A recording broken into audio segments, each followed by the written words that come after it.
Hi everyone, welcome back to the official YouTube channel of NLTI for your 3 LLB preparation. As you all must know by now, I am Anish Gupta, the founder of NLTI and currently in my final year at the National Law School, Bangalore. So as NLSAT 2026 is fast approaching, one question that is constant across aspirants is whether you can crack NLSAT in 60 days, whether last 60 days are enough for your preparation, and if yes, what is an ideal strategy for preparing for NLSAT 2026. So in this video, we are going to answer these most important two questions. Firstly, whether 60 days are enough for NLSAT 2026, and if yes, what should be an ideal strategy for your preparation. So stay tuned as we will be discussing some very important things in today's video. So why the 60 days target? NLSAT is set for April 26, 2026. By the time this video will come out live, you will have approximately 63 to 64 days left for an NLSAT 2026. So is it easy? Definitely not. But is it possible? Certainly. And why I say this? Because a lot depends on your previous background, previous education. How fluent are you in English language? How proficient are you in English language? If you have done your undergraduation in, let's say, history, political science or another social sciences course, or if you come from a science background, or if you come from a commerce background. So the level of difficulty varies for each undergraduate stream because the paper is the same for all, but your proficiency in English language, your experience with dealing with the English language or reading comprehension passages varies with the degree that you have pursued. So it might be a little more easier for people who have done an undergraduate in social science degree as compared to people who might have done it in science or with a commerce background. But is it possible? Of course, yes. But you have to dedicate a minimum of 4 to 5 hours every day for the last 60 days if you want to make your dream to pursue law at NLS come true, because otherwise we have a lot of students who have been working hard for almost a year now. So if you want to beat those aspirants who have been consistently studying for almost a year or last 6 months, and if you want to prepare in the last 2 months, you have to put in that extra effort, you have to go that extra mile, and you have to sit for minimum 4 to 5 hours every day to prepare with enough hard work for NLSAT 2026. So firstly, let's understand the competition, who all are actually appearing for this exam. So NLSAT is targeted towards graduates from all disciplines. So as you all must know by now, there is no bar as to who can appear for NLSAT. There is no age bar, there is no degree bar. We have had people enrolled with NLTI who have been heart surgeons. We have seen people entering the National Law School, Bangalore who have been professors teaching MBA cohorts. We have had 45-year-old people entering the National Law School, Bangalore. We have also had 60-year-old heart surgeons enrolling with NLTI to prepare for NLSAT. So as you know, there is no bar on who can appear for this exam, no age bar at all, no degree bar, and that is why aspirants range from freshers straight out of UG and even full-time professionals looking for an alternative job, alternative career option. So this increases the competition a lot, and the diversity also increases because now a CA might also want to pursue law because they might want to explore more lucrative opportunities, let's say outside India, where a CA degree combined with a law degree might give you a huge bonus package. So that is why we have people from very different backgrounds showing interest in NLSAT, and that is why the competition increases manifold. And there are also, and not to forget, there are candidates with multiple attempts. There are people who I personally know this year who got, let's say, a rank of 51 in NLSAT 2025, an all India rank of 51, but simply because they belong to non-Karnataka general male category, they were not able to get in, as the cutoff for that category usually stays around all India rank 45, 46. So they missed NLSAT by a blisker. They missed on joining the National Law School, Bangalore by a very small margin, and so we also have these people now re-attempting NLSAT this year and reappearing for it to again try their luck. So understand the level of competition here. We have freshers who have just completed their degree and are at an age of 21. We have had people who have given NLSAT multiple shots before, maybe in their age bracket of 25 to 26, who are now reappearing for NLSAT. And we also have full-time professionals who are chartered accountants or who are architects or who are engineers or who are doctors who now are looking for a career switch because law always was in their heart and now they want to explore this option of 3-year LLB. So that is why the level of competition here is very diverse, which creates a lot of uncertainty and ambiguity because you don't exactly know who you are competing with. Now, so until very recently, we did not actually know the actual number, the correct number of aspirants who are sitting for this exam. Pursuant to this ambiguity, the National Law Training Institute, NLTI, filed an RTI, that is a right to information, with the National Law School Bangalore. And pursuant to that RTI, we got a response from the National Law School Bangalore that in NLSAT 2025, that is the last year's exam, a total of 2,500 candidates had appeared or registered for the paper. These candidates for registration means they had completed their registration on the admissions portal, they had filled their details, they had also made the payment. But out of the 2,483 candidates who registered for this paper, only 2,049 candidates actually appeared for the paper, and then that meant that around 434 candidates were absent on the exam day. Maybe they changed their mind, or maybe they got some other opportunity that was better looking for them. So now, last year around 2,000 candidates appeared for this exam. We are assuming this number to grow exponentially this year because we have seen at NLTI that a lot more students are enrolling and are interested in joining the National Law School Bangalore this year. So we are expecting the number to grow, and if it grows disproportionately, we can also expect around 5,000 students to appear for this year's exam. But still, the selection ratio is quite good. We have 120 seats at NLS, so you only need to be among the top 120 to join the National Law School of India, University Bangalore. So the selection ratio is still okay because if you are one of the serious aspirants, one of the aspirants who are diligently preparing for this exam, you have a great shot because not everyone is equally preparing for this exam with equal dedication and sincerity. Now, coming to the last 60-day strategy, how you should plan out your days in the last 60 days, what are the high frequency areas that are always asked in the exam, and how you should tailor your strategy according to the PYQs. This is what we will be discussing in the next couple of slides. So, part A, question rationale, composed of passages based on which questions come from RC, that is English comprehension, CR, that is critical reasoning, and current affairs, that is GK. From PYQs of 22 to 25, what we have discerned after going through the paper is that the passages mostly range from ongoing developments from around the world. So whatever you see happening around you recently, not just in India but around the world, those types of passages are selected by NLSAT examiners for the paper. So previous papers have had editorial passages taken word for word topics from like freedom of speech. So last year there was this Ranveer Labadia case that was happening. If you know the show that Samir Raina hosted last year, there was this controversy erupted around Ranveer Labadia. So an editorial on that topic came word for word in the paper. And another topic that came was the genocide in Palestine that was happening. So you see the passages range from very domestic issues like the Ranveer Labadia issue that was confined only to one particular generation or one part of India, to international issues like the genocide in Palestine that are affecting millions at large. So the range of passages that are asked is very diverse, and it ranges from domestic issues to international affairs.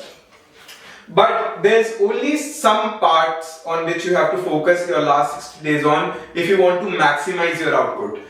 And this is argument identification. You first need to identify what the author is saying. So every editorial you read, every passage you read will have one central argument by the author, and that is what you have to identify. If you identify that particular argument made by the author of the passage, then half the questions that follow that passage will become very easy for you. So after you identified the passage, the argument, your second focus is on strengthening and weakening. So these types of questions usually ask you to select one particular statement that either strengthens the author's argument or it weakens the author's argument. And everything depends on whether you have identified the author's argument properly. And strengthening and weakening questions have been asked in NLSAT in a very high frequency. Which of the following alternatives would author most agree disagree with? So if you go through the PYQ video, the analysis video that I came out with very recently, you will see these types of question stems in which we have decoded the frequency of each question stem that as it appeared in NLSAT. So another question that comes frequently is, which of the following statement would the author agree with or disagree with? Some questions are facts in context of the passage that are taken from the passage directly, and current affairs from 8 to 12 months relating to the passage. So what happens in current affairs is that there is a very recent passage or event that has happened. The entire passage is based on that event, and now you can be asked questions around that topic. And these questions usually range from last 8 to 12 months. So it need not be very recent. For example, if something has happened today, let's say in February, the news about Epstein files has blown up. So now it doesn't mean that all questions that come relating to Epstein files will only be from February. If something around Epstein files had taken place in last, let's say May or June, it is equally important and relevant for you. And you can forget or put less emphasis on grammar and mental ability like analogy, syllogisms, blood relations, puzzles, because analytical reasoning is not asked in the paper. Now, what is an ideal strategy to ace part A? What are some things that you should do every day, inculcate in your everyday routine? Firstly, you need to read a reliable newspaper, and by reliable I mean the Hindu or the Indian Express. Both are equally reliable, both are equally good. So whichever newspaper delivers at your doorstep, do take a subscription if you haven't already, because we have been recommended all our aspirants, all our students to religiously follow at least one newspaper. So you can choose either the Hindu or the Indian Express. Secondly, make note of the current affairs with respect to recurring issues of significant importance. Very important that you keep a daily diary. It could be in hard copy format that you are writing down everything, or it could be using an online software like Google Docs or Microsoft Word or simply Notion. Practice actively reading editorials, looking for their arguments. Start timing yourself on the editorial readings. This is very important that you do an active reading of the editorials. You look for their arguments, you see what the argument that the author is making, and then in your own mind you also come up with some facts that might either weaken the author's argument or strengthen the author's argument, and also you try to identify the assumptions that the author is trying to make. So when you are reading an editorial, just don't be very passive about it, that you're simply reading it without anything going in your brain. You read it very actively. You identify the author's argument, you find out assumptions, you find out statements that actually strengthen or weaken it. What is the central idea of the passage? What is the main idea of the passage? What is the conclusion that the author is trying to prove? And what is our inference that is take away from the passage? Solve questions from sectional tests, PYQs and mocks. Everything is available on the NLTI portal. It is very important that you solve sectional tests for RCCR, GK and Part B. Very important that you give full length mocks. Very important that you solve the PYQs. And PYQ solving actually becomes the first part of your preparation for the next 60 days. If you notice recurring developments about an event that also shows up in the editorial of the reliable newspaper, then it is safe to assume that it could appear as a question if not a full-fledged passage. Now, today I think it's 20th of February and I have read the Hindu newspaper, and what the types of the passages that I saw in the editorials and op-ed section, one relating to the Epstein files, one relating to something that the Supreme Court has said about the right to information and the amendments pertaining to it by the legislature, and one passage on unruly behavior by passengers in aviation, where the DGCA has come up with the data that every one flight in every 400 or 50 flights has seen an unruly behavior by the passengers. Now, out of these three passages that I saw in the editorial section, you think and tell me which editorial is the most important. If you are thinking that the editorial on Epstein files is the most important, then you are correct. And why is that the case? Because Epstein files has been in news for quite some time. It is not recent, it is not just seen in 25 or 26, but it has been in news since times immemorial. Even I don't remember the first time I read about Epstein files. So now regarding Epstein files, there can be a GK question, there can be an RC question, and there can also be a CR question. So it is very highly expected topic that could appear in NLSAT, and it is very probable that a complete passage on Epstein files can be seen in NLSAT 2026. So this is how you read an editorial. How do you identify important topics, and after you have identified that Epstein files is an important topic for both your part A and both components of part A, that is verbal and the GK section. Now what you do your own research. You go on very basic websites like Wikipedia first and then advanced websites, read up on it, and then make your own notes. It could be hard copy or it could be online. Part A marking scheme. So part A marking scheme is as follows. There is a correct answer. There is 1 mark for every correct answer. There is a negative for every incorrect answer, and there is also a negative for every unattempted question. So it is highly recommended that you answer all the questions. And how you answer all the questions? To the best of your knowledge. Because part A is objective to an extent, but it is also subjective. Because sometimes what might be the assumption for the author according to me might not be the assumption of the author according to you. So what you have to do is you have to answer to the best of the knowledge. Even NLSAT or CLAT for that matter does not ask you to select the correct answer. It asks you to select the most appropriate answer. So select the best answer to the best of your knowledge, one that is most appropriate according to you. Otherwise, use deductive guessing to eliminate wrong ones and narrow down options. Upon scoring the highest among the 1:5 ratio, will your part B be evaluated? Don't forget, you have to be in the top 600 as per your part A score, otherwise your part B will not be evaluated. So firstly, try to answer to the best of your knowledge. If you are not able to, then do the elimination technique. So firstly, remove all the answer options that are too vague, too extreme, or outside the scope of the passage. Try to narrow down the answers that you are choosing from. So once you have narrowed down your answer options from 4 to 2, now it is time to take, let's say, a guesstimate and go for the one that you feel is correct to the best of your knowledge. Now coming to part B. So part B is made up of subjective questions that test your legal reasoning and your analytical essay. So observing past year papers, legal reasoning through hypotheticals requires no legal prior knowledge, and it tests your reasoning, not your memory. So similar to part A analysis that we conducted recently, we will also be coming up with part B analysis of previous year papers.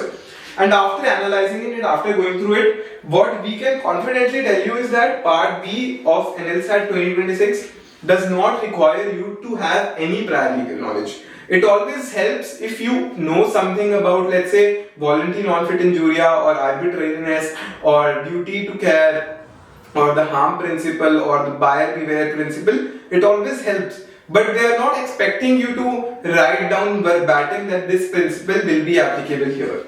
So coming to analytical essay, it tests your argumentative ability across an open-ended question or a topic, where candidates are free to articulate their opinion about the topic provided. So for example, last year there was a question on should social media be banned for for under 18 people. Now it's a very open-ended question and you are free to articulate your opinion. You do not need to be bound by the societal norms. If you feel it should not be banned, then you prove your point. If you feel it should be banned, then you prove your point. But you have to freely express your opinion and you have to articulate why you think that is the case. Simply just mentioning that it should be banned will not do the job. It's an analytical essay, so you have to properly analyze the pros and cons of either banning it or not banning it. And after you have analyzed it in detail, whether banning is helpful or whether non-banning is more helpful, after that you come to a conclusion. And don't forget, your real result determiner is the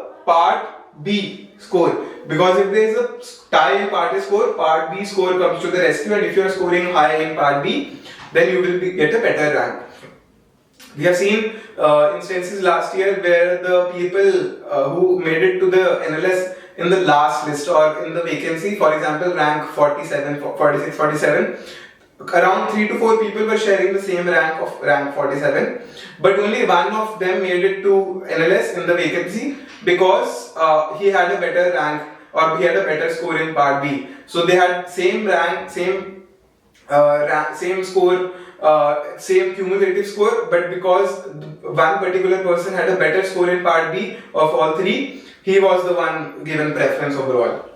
Now your focus on part B should be on close reading of facts, determining whose side to argue from and whose side to take. assigned position, whose position you need to present. So most of the times, both the sides will be equally balanced. But in some sides, in some questions, there is a possibility that one side is stronger or one side is morally superior. So for example, if there is a cold-blooded murder that has happened according to the fact scenario, you will be expected to take a morally superior stand of not defending the murderer, or in other words, of proving that he is liable. So in these scenarios, don't try to be too creative and go out of the box to start defending the murderer. So read the facts properly. If you think one side is stronger, or if you think you are able to articulate your position or present your arguments in a better fashion for one particular side, choose that side and answer in that favor. So for that, close reading of facts is very important. You need to engage in principled argumentation. You can focus on very important concepts like negligence, duty of care, harm, age of majority, minority, and very importantly, you have to follow an IRAC method. What is IRAC method? It means issue, rule, application, conclusion. So let me tell you what IRAC method is in very brief.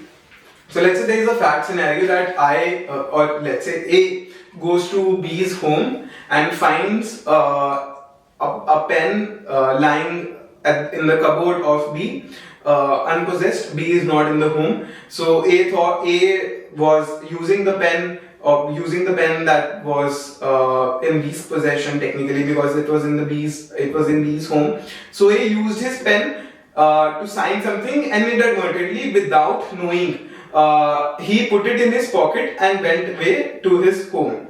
Now when B came back, because this pen was given to B by his grandfather, it held immense emotional significance for him. He was angered, he was fumed that A took away his pen, and in that anger he filed a case against A for theft. And now you have to decide whether A will be held liable for theft or not. So now, and the principle or some rule will also be given to you. So now this is the fact scenario given to you, and you have to follow the IRAC method. How will you do that? Firstly, you will identify the issue. What is the issue here? The issue is not here as simple as whether A is liable for theft or not. The issue will go deeper here. Issue will be like whether A has dishonestly taken away the pen, or whether A did not actually know what he was doing, whether this was an honest mistake, whether he inadvertently took away the pen, or whether he knew what he was doing and it was his intent to take away the pen. So your issue is not simply as simple as whether he is liable for theft or not, but it goes one level deeper to analyze whether A knew what he was doing, or whether A had the intention of committing theft by taking away B's pen. So this is the issue you have identified, and in the second line, you need to make your stance very clear that this is the issue, and as the judge or as whatever you are told to be, I decide in favor of A, that A is not liable for theft because this was an honest mistake. He did not have the intention of committing theft. So now your issue is done. And second line would be rule. You can in passing mention rule. It is not very important that you clearly mention the rule or the principle that you are trying to apply. But rule in this case would be theft is only committed when there is a dishonest intention, or if there is an intention to commit the crime. Here there was no intention to commit the crime, so that is why A will not be held liable. So this is the rule that you mentioned, and now in the application stage you do a proper analysis. So you analyze how A entered into B's property in the first place. Did he break into his home, or whether B gave permission to A to enter his home, whether A knew what he was doing, whether how late did A recognize that he had taken away B's pen, and when he recognized that he had taken B's pen, what steps did he take to return the pen promptly, or even after knowing that he has taken away B's pen inadvertently, did he then change his mind about keeping it, or did he go back to return it? So this is the place, this is the stage in the application stage where you apply everything, you apply the issue, you apply the rule, and you analyze everything. So now you have applied the rule to A's case. How the rule that is dishonestly taking away something from someone causes theft. So now you have applied the rule to the present case, and after you have applied the rule to the present case, you have also rebutted certain counter arguments that could be made from the other side. Now you present your conclusion that based on all of this, the arguments that I presented, I conclude that A will not be held liable for this theft. Very important, forget legal maxims, not relevant, not particularly relevant. You can also forget legal principles to an extent, but again reiterating, it is not mandatory that you have prior knowledge of legal principles, but it always helps if you have some knowledge of legal principles like what is negligence, the three elements of negligence, duty of care, harm, age of minority, majority, etc. Now, how do you ace part B? So for a better performance in part B, you have to firstly solve PYQ questions. Very, very important. Without solving PYQ questions, you will not understand the types of questions asked in part B. So very important that you first solve the PYQs. Secondly, you have to solve mocks. Very important. We recommend NLTI mocks obviously, but if you are enrolled elsewhere, feel free to practice their mocks. But it is very important that you attempt part B mocks, and even more important is that you get targeted feedback. So not every institute is doing what NLTI is doing. What we do at NLTI is we provide you a detailed and targeted feedback on your part B. We tell you what you did good, what went wrong, and how you can improve. So these three basics and foundations we cover in every feedback that we give. Every feedback is question specific, so we give you a detailed feedback and evaluation for each question. We mark according to the NLS marking scheme. We give feedback according to the NLS marking scheme, so we exactly know where you are lacking, what is your strong point, and how you can improve going further. Doing the same as above for analytical essays, but choose the essay topic that you are most comfortable with. Very important. So don't think if you choose the most difficult essay question, you will get the highest score. Not at all. Every question carries the same marks. So if you think you can answer for one particular essay, go for it.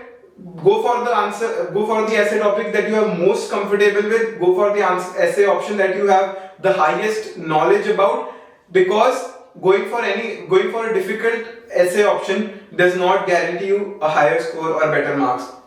All topics are graded the same in spite of perceived difficulty. Very important. All topics are graded the same in spite of perceived difficulty. So you might perceive one topic as very difficult, one topic as very easy. Go for the one that you find very easy, because all topics are graded similarly, and it will not matter whether you have opted for the highest difficulty question if you don't answer it well. Current affairs plays a big role in essays as it adds depth and nuance. It adds depth and nuance in addition to knowing more about the topic. Very important. You simply cannot write an analytical essay without having some factual information. So it is very important that you bring in some external knowledge, you bring in some facts, and then you present your analysis of an essay topic. Part B answer stream, you must be knowing by now. Every question carries 12 marks, so 5 legal reasoning questions in part B, and 1 essay question of 15 marks. So it takes the total to 75 marks. Focus on answering what the question asks for. Try to fully answer each question, as there is no negative marking in this section, of course. Now, very important slide. So common themes across sections, and the common theme across part A and part B is current affairs and general knowledge.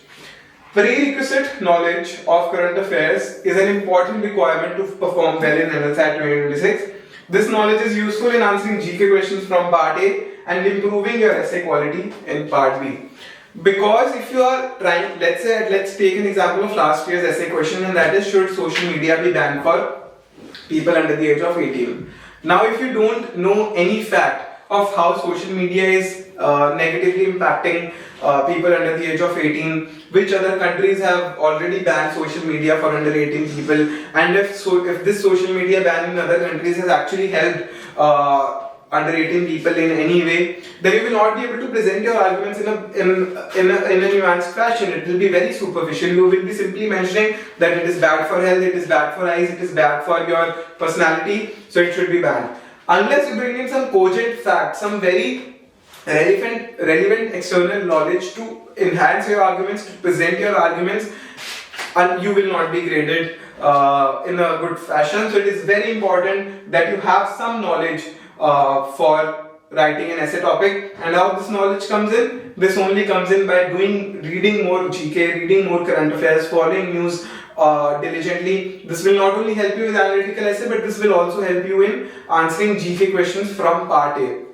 Also, because passages in part A usually come from very relevant and contemporary topics, if you are reading some editorial about, let's say, Acing files from GK perspective, it is very relevant, or it is highly probable that it can come as a passage for part A as well.